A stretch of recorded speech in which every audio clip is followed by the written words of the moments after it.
તમે આખો દાડો તમારા ઘેર બાપ, એની માં, એનો ભાઈ 24 કલાક ખરાબ ગારો બોલતો હશે ને, તો સમજી લેજો એનો આવડો દીકરો 2 વર્ષનો દીકરો હશે તો એ આવડી ગાર બોલ્યો.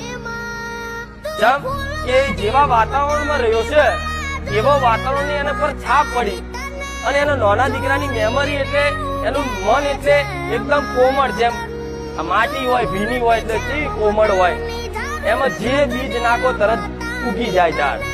એટલે એ ટાઈમની મેમરી તમારા દીકરાઓની એકદમ કોમળ હોય. તમે જેવું બોલશો, જેવું સંભળાવશો, જેવું જોવડાવશો ને એવી બધી છાપ પડશે, અને છાપ પડશે ને પછી જીવનમાં આગળ જતા તમે જેવા સંસ્કાર આલ્યા હશે, જેવી છાપ પાડી હશે ને એવું જ એનું ચરિત્ર ને એનું વર્તન હશે. હું મેલડી આવું કહું છું.